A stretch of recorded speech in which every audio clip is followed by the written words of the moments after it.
Olá para você que está em nossa programação, seja bem-vindo e seja bem-vinda ao Expresso União, o primeiro do mês de julho. Iniciamos aí esse mês com uma chuvinha boa, hein? Hoje temos notícias sobre economia, política, Dia dos Bombeiros, período de férias e os cuidados com afogamentos. Além da pesquisa do Procon, que mostrou uma diferença de preços de alguns itens de supermercados. Estas notícias e muito mais agora no Expresso União.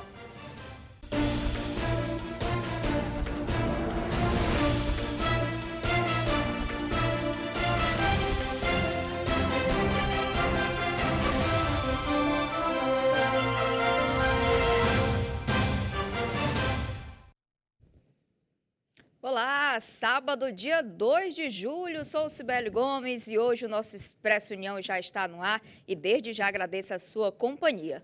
Vamos iniciar nosso jornal falando sobre os dados da pandemia. Tivemos um aumento significativo nos casos positivos em todo o país.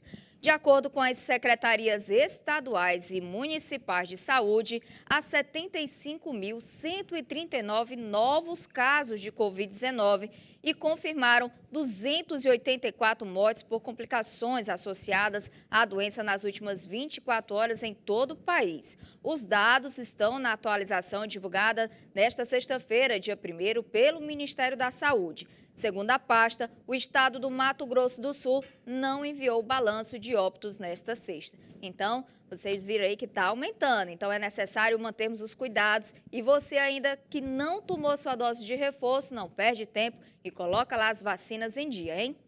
E hoje é dia de homenagear os grandes guerreiros que dedicam a sua vida a combater não só os incêndios, mas auxiliam quando existem enchentes, derrubam casas, prédios quando eles desabam e as cidades que são soterradas por lama. São os bombeiros que aparecem para salvar vidas quando a gente sempre precisa. Devido ao comprometimento em realizar um trabalho que exige intensa dedicação e coragem, o Dia do Bombeiro Brasileiro, comemorado no dia 2 de julho, hoje, homenageia esses grandes profissionais. A data foi oficialmente instituída no país após o Decreto-Lei número 35.309, do dia 2 de abril de 1954. Também é responsável por determinar a realização anual da Semana de Prevenção contra Incêndios. Todos estes profissionais são dignos de reconhecimento e também muito respeito pela honrosa profissão.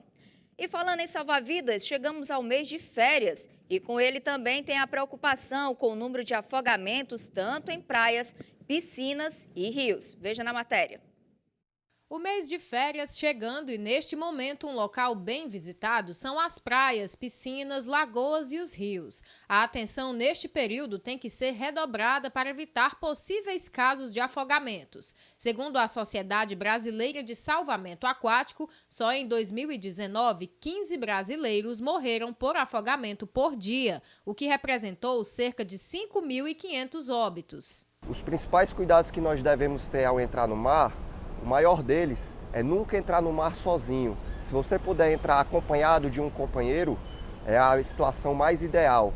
Se não conseguir alguém para entrar no mar com você, que pelo menos esteja uma pessoa visualizando a sua entrada. Caso você passe mal, essa pessoa poderá pedir socorro para você. Em relação às crianças, os responsáveis têm que prestar bastante atenção, pois elas acabam sendo bastante vulneráveis. Com relação às nossas crianças, o melhor guarda-vida para elas são os próprios pais. É necessário que os pais estejam sempre atentos com crianças próximas a corpos d'água. Para uma criança se afogar, basta a imersão das suas vias aéreas em algum corpo d'água. Uma criança pode se afogar até mesmo num balde ou numa bacia. Por isso é tão importante o cuidado com as nossas crianças. A estudante Amanda Paiva só tem 8 anos, mas ela toma bastante cuidado quando vai à praia. Eu sempre vou Quando eu for pro mar, eu vou com meus pais, nunca vou muito profundo e sempre fico de olho no que tem, tipo assim, pode ter alguma coisa, um buraco muito fundo. Eu sempre fico com meus pais e tenho muito cuidado. Todo cuidado é pouco mesmo. Vamos falar agora sobre meio ambiente, pois os números de focos de incêndio na Amazônia é o maior para o junho desde 2007, segundo dados do Instituto Nacional de Pesquisas Espaciais. A Amazônia registrou 2.562 focos de incêndio em junho, o maior registro para o mês desde 2007, quando houve 3.519 focos. Segundo dados do Instituto Nacional de Pesquisas Espaciais, em um único dia, 216 pontos chegaram a ser indicados como foco de incêndio. Já o maior número para o mês de junho, desde o início da série histórica em 1998. O ano de 2022 acumula 7.533 focos durante os primeiros 6 meses. A média de focos por ano está em 107.921. A alta de queimadas costuma ter início no mês de junho, perdurando até o mês de outubro, quando voltam a cair. A Amazônia é o bioma com maior número de focos desde o início da série histórica. Em segundo lugar está o Cerrado, e o terceiro costuma ficar entre a Caatinga e a Mata Atlântica. E a Polícia Federal, em mais uma ação de fiscalização de rotina no combate às drogas, intensificou também nessa semana aí que se comemora o Dia Nacional do Combate às Drogas, apreendeu também em encomendas postais, maconha e outras drogas. Após fiscalização de rotina no combate contra as drogas, a Polícia Federal apreendeu em ações distintas cocaína, comprimidos de êxtase e maconha localizados em 10 encomendas postais. Com a utilização do cão farejador Inu, as drogas foram localizadas dentro de correspondências e pacotes em um dos centros de distribuição dos Correios na capital cearense. Um dos entorpecentes, maconha, estava dentro de uma panela elétrica. As encomendas com as drogas foram encaminhadas para a perícia para a realização de laudo e pesagem. Não houve prisões. A Polícia Federal continua diligenciando para identificar a origem, remetente e o destinatário da droga. Esta semana foi comemorada a 24ª Semana Nacional de Combate às Drogas. A fiscalização contou com o apoio da Cefaz Ceará e a Coordenação de Segurança dos Correios. E mudando de assunto, você costuma pesquisar os preços dos produtos em supermercados? Se a resposta for não, é melhor começar a prática. O Procon Fortaleza realizou uma pesquisa onde mostrou mais de 300% de diferença de preços. Veja só. Uma pesquisa de caráter informativo aos consumidores, que é realizada mensalmente. É uma pesquisa realizada em 24 supermercados das 12 regionais da Prefeitura. E é uma pesquisa que é realizada de acordo com os 70 itens, que são os 70 produtos considerados de primeira necessidade pelo consumidor. Então, entra aí frutas e legumes, por exemplo, produtos de higiene, produtos de limpeza, carnes, aves. Então, são 70 itens mais procurados pelo consumidor que são utilizados no seu dia a dia. Então, essa pesquisa que o Procon realiza é mensal e tem o caráter de informar os consumidores os preços daqueles produtos que eles mais procuram nas compras que são realizadas para a sua residência. Então, é por isso que é importante o consumidor buscar essa pesquisa e fazer um comparativo de preços daqueles itens, para saber se onde ele está comprando está dentro dessa média. Tivemos diversos produtos com variações acima, inclusive, de 300%, que foi o caso, por exemplo, do mamão, que a gente encontrou uma variação de 308%, 308,17%, entre os supermercados. Além do mamão, a gente também identificou a cenoura, o tomate, o pimentão e a cebola, que tiveram a variação acima de 180%. Então, isso identifica que o consumidor ele realmente precisa pesquisar para poder ter uma economia no final da sua compra. Então, a gente identifica essa relação dos produtos, faz esse comparativo entre os supermercados e a gente sempre encontra grandes variações nessa pesquisa. Então, isso demonstra demonstra que realmente o consumidor também precisa pesquisar para poder saber se aquele produto está valendo ou não a pena levar naquela hora que ele está dentro do supermercado. E nesse momento, convido você que está em casa para fazer parte também da produção do nosso jornal. Quer saber como? É simples e muito fácil. Existem duas formas para você interagir conosco. Uma é através do nosso número de WhatsApp, que é o 981010984. E a segunda é por e-mail, jornalismo@redeunião.com.br. Fique à vontade para enviar sua sugestão de pauta, denúncia, elogio, críticas e, é claro, a sua participação sempre será bem-vinda. Eu e toda a nossa equipe, claro, aguardamos a sua contribuição. E agora vamos para um breve intervalo e no próximo bloco, um acidente em Russas deixou um caminhão completamente destruído. Novo Plano Safra e os idosos estão ficando cada vez mais endividados no país. Eu te aguardo.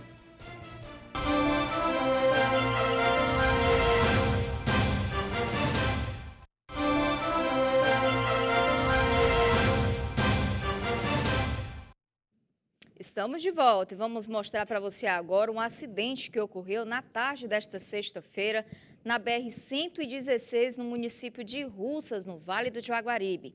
Pelas imagens cedidas pela Polícia Rodoviária Federal, o acidente deixou o caminhão completamente destruído. Segundo informações de populares, o acidente aconteceu nas proximidades da localidade do Sítio Canto e ainda, segundo os populares, o motorista, mesmo ferido, conseguiu sair do caminhão. Até o momento, não foi divulgado o que pode ter ocasionado o acidente, né? Infelizmente, aí todo cuidado é pouco nas nossas BRs. E a energia solar vem ganhando cada vez mais adeptos no Brasil, o que pode impactar tanto na economia quanto para o meio ambiente. Com um dos melhores recursos solares do planeta, o Brasil vivencia um crescimento da tecnologia solar, com a potência instalada desde a fonte limpa, renovável e acessível. Segundo dados da Associação Brasileira de Energia Solar, somente em 2021, o setor atraiu mais de 21,8 bilhões em investimentos. O resultado representa um crescimento de 49% em relação aos investimentos acumulados desde 2012 até o final de 2020 no país. O Brasil ele tem uma das maiores e melhores irradiação solar do mundo para a geração de energia solar. Hoje o Brasil já tem mais de 15 gigas de energia solar no Brasil, já instaladas, né? E o potencial a gente acredita aí, né, que a previsão da EPE, que até 2030 o Brasil deve chegar a um pouco mais de 30 gigas de potência instalada. E 2050, 80 gigas. Essas são as previsões aí da potência a ser instalada no Brasil no médio e longo prazo. Segundo o economista Ricardo Coimbra, na comparação entre a energia térmica, a solar se torna mais eficiente. Comparando essa energia limpa em relação à energia das térmicas, ela se torna não só mais eficiente, como mais barata. Também gerando a possibilidade de você ter múltiplos produtores de energia, ou seja, as próprias residências, as próprias unidades individualizadas podem, né, gerar individualmente a sua própria energia, tendo uma necessidade menor da utilização do sistema e da geração do sistema complexo. De acordo com o professor de Química, a energia solar, além de contribuir financeiramente, ela ajuda ao meio ambiente. Ela impacta diretamente na diminuição do uso de combustíveis fósseis, que são basicamente o carvão, que é usado nas termoelétricas para geração de energia, e o petróleo, que principalmente é subdividido em gasolina, diesel, querosene. Então, se nós conseguimos obter a energia elétrica a partir da energia solar, através de células fotovoltaicas, é claro que no primeiro momento é um processo caro, porque é um processo que ainda está em expansão, mas com certeza é um processo que ajuda ao ambiente. E o governo federal lançou nesta semana o Plano Safra 2022 e 2023 e vai disponibilizar aí mais de 340 bilhões em financiamentos para apoiar a produção agropecuária nacional até junho do próximo ano. 340,88 bilhões. Este é o valor que o governo federal vai disponibilizar em financiamentos para apoiar a produção agropecuária nacional até junho do próximo ano. O novo plano foi anunciado durante cerimônia no Palácio do Planalto, com a presença do presidente Jair Bolsonaro e do ministro da Agricultura, Marcos Pontes. O valor, segundo o Ministério da Agricultura, representa um aumento de 36% em relação ao Plano Safra anterior, que disponibilizou 251 bilhões a produtores rurais. Os recursos para os pequenos produtores rurais, por meio do Programa Nacional de Fortalecimento da Agricultura Familiar, o PRONAF, subiram 36%, totalizando 53,61 bilhões, com juros variando entre 5% e 6% ao ano. Para o médio produtor, no âmbito do Programa Nacional de Apoio ao Médio Produtor Rural, o PRONAMP, foram disponibilizados 43,75 bilhões, um aumento de 28% em relação à safra passada, com juros de 8% ao ano. Outra linha de financiamento do Plano Safra, o Inova Agro, terá 3,51 bilhões em recursos, com juros de 10,5% ao ano. Neste ano, segundo o governo, foi instituído um limite de financiamento de 50 milhões para investimentos relativos a armazenagens de grãos. Para o armazenamento dos demais itens, o limite continua sendo de 25 milhões. O governo também anunciou 1,95 bilhão para o programa ProIrriga, que contempla o financiamento de todos os itens inerentes aos sistemas de irrigação, inclusive infraestrutura elétrica, reserva de água e equipamento para monitoramento da umidade do solo.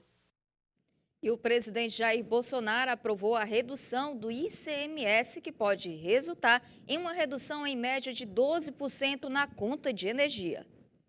Foi sancionada a Lei Complementar 194 de 2022, que limita a cobrança do imposto sobre circulação de mercadorias e serviços de combustíveis, energia elétrica, comunicações e transporte coletivo. Na Constituição é descrito que esse imposto tem que ter alíquotas diferentes e conforme a essencialidade do que está sendo tributado. Ora, gasolina, energia elétrica é essencial.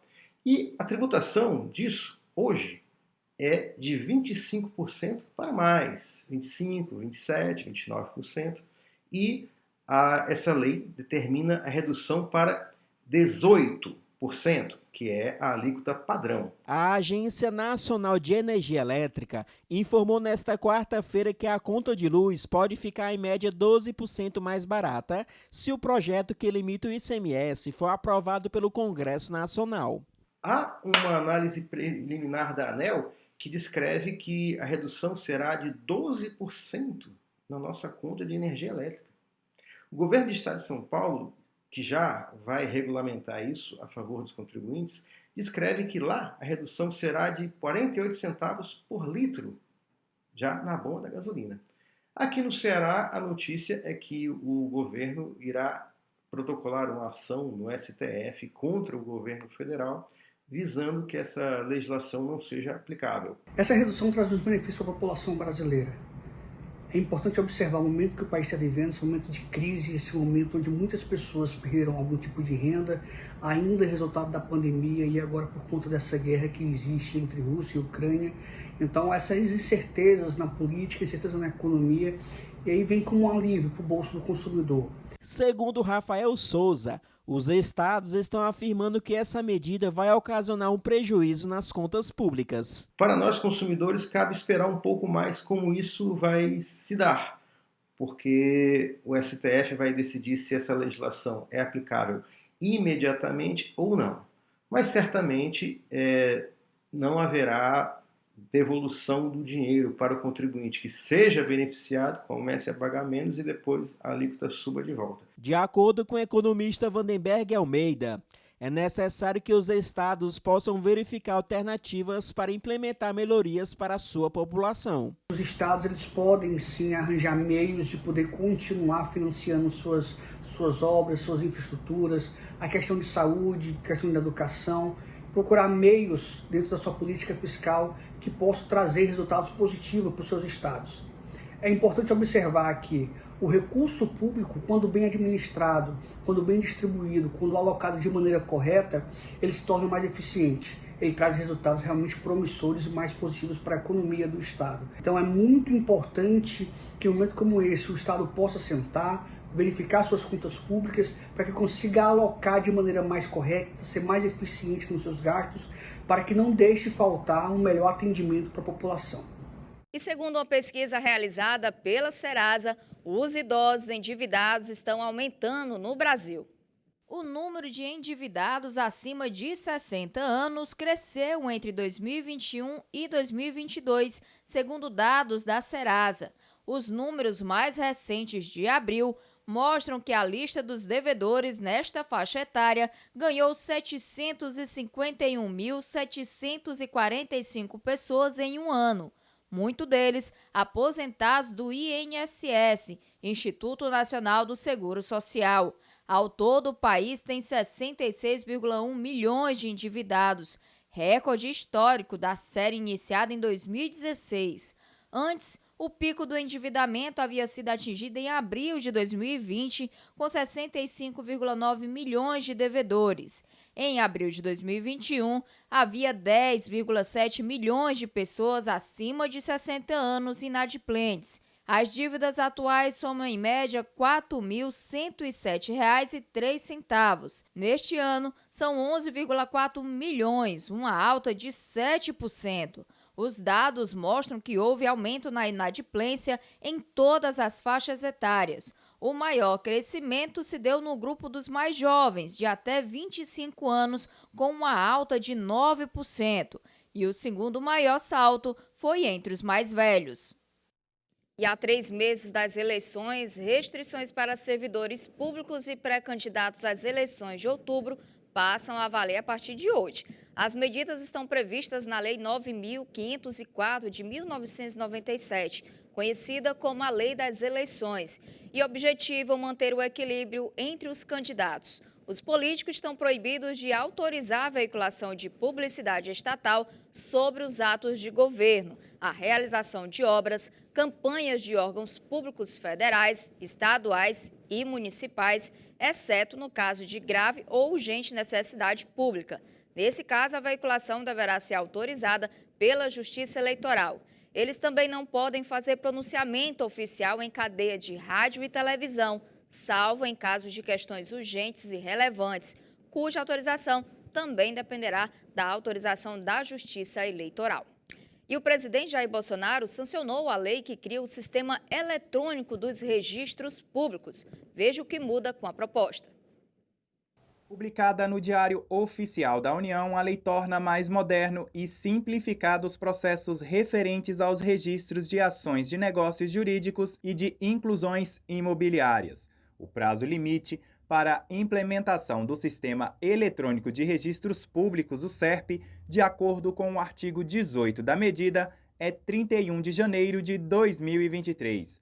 Após a instalação, não será mais necessário que os oficiais de registros emitam os documentos. As certidões civis ou de títulos serão impressas eletronicamente. Através da tecnologia, os usuários poderão imprimi-las e validar a autenticidade seguindo as regras do Conselho Nacional de Justiça, além de tornar único o sistema com a permissão de registros online e consultas pela internet. O SERP vai reunir informações de todos os cartórios. Os oficiais de registros públicos de todo o território brasileiro serão os responsáveis não só pela implantação, como também pelo gerenciamento. A Corregedoria Nacional de Justiça, ligada ao CNJ, terá a responsabilidade de definir qual entidade cuidará da administração do sistema em todo o país. Será uma operadora privada em formato associação ou de uma fundação sem fins lucrativos. Utiliza aplicativo de transporte, o Departamento de Proteção e Defesa do Consumidor, órgão da Secretaria Nacional do Consumidor, notificou as empresas de transporte por aplicativo por conta de cancelamentos de viagem que estariam sendo realizados com frequência pelos motoristas.